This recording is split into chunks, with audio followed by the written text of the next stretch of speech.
All இதெல்லாம் வந்து SF night stay பண்ணிட்டு நெக்ஸ்ட் டே எடுத்த வீடியோ தான். காலைல எழுந்து ப்ரஷ்லாம் பண்ணிட்டு வாஃபிள் தான் இருந்தது. சூப்பராக இருந்தது. பிரேக்ஃபாஸ்ட்டுக்கு வாஃபிள் அண்ட் அந்த சிரப் அதை சாப்பிட்டுட்டு ஒரு கப் டீயும் சாப்பிட்டு தென் கீழே போயிட்டு நான் இன்னும் கொஞ்சம் ஸ்டஃப்பை கையில் எடுத்துக்கலாம் பிகாஸ் லாங் ட்ராவலாக இருந்ததால் மஃபின்ஸ்லாம் கலெக்ட் பண்ணிவிட்டு ரூமுக்கு வந்தேன். இங்கே பார்த்தீங்கன்னா கார்டு சிஸ்டம் தான் ரூமுக்கு.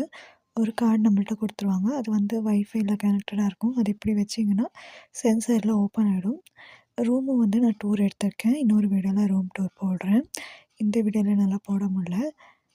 ஸோ நான் ஏஞ்சி வந்தோடனே பார்த்தீங்கன்னா பேபி தூங்கிட்டு தான் இருந்தான். கீழே போயிட்டு வரத்துக்குள்ளே அவன் ஏஞ்சி அழகாக உட்காந்துருந்தான். உட்காந்து அந்த ரூமே சுற்றி பார்த்துருந்தான். நல்ல வேலை அதுக்கு ஃபார்வேர்டோ இல்லை பேக்வேர்டோ போகல. அப்படி போயிருந்தானா அவன் கீழே விழுந்திருப்பான். சரி அங்கே கர்டு இருந்துச்சு. சரி ப்ளூபெர்ரி கர்டு பேபி கொடுக்கலாம் அப்படின்னு சொல்லிட்டு நாங்களும் அதை சாப்பிட்டுட்டு அன்றைக்கி அப்படியே கிளம்பிட்டோம். அன்றைக்கி அப்படியே கிளம்பி நாங்கள் வந்து அக்வேரியம் பார்க்கலான்னு போனோம். ஆனால் அக்வேரியம் வந்து க்ளோஸ்டாக இருந்துச்சு. ஃபஸ்ட்டு வந்து அங்கேருந்து கிளம்பி பக்கத்துலேயே இந்தியா கேஷ் அண்ட் கேரின்னு ஒரு இந்தியன் ஸ்டோர் இருக்குது. அங்கே போய் க்ரோசரிலாம் வாங்கிட்டு இருந்தோம். நெக்ஸ்ட் வீடியோவில் போடுறேன். பாய்.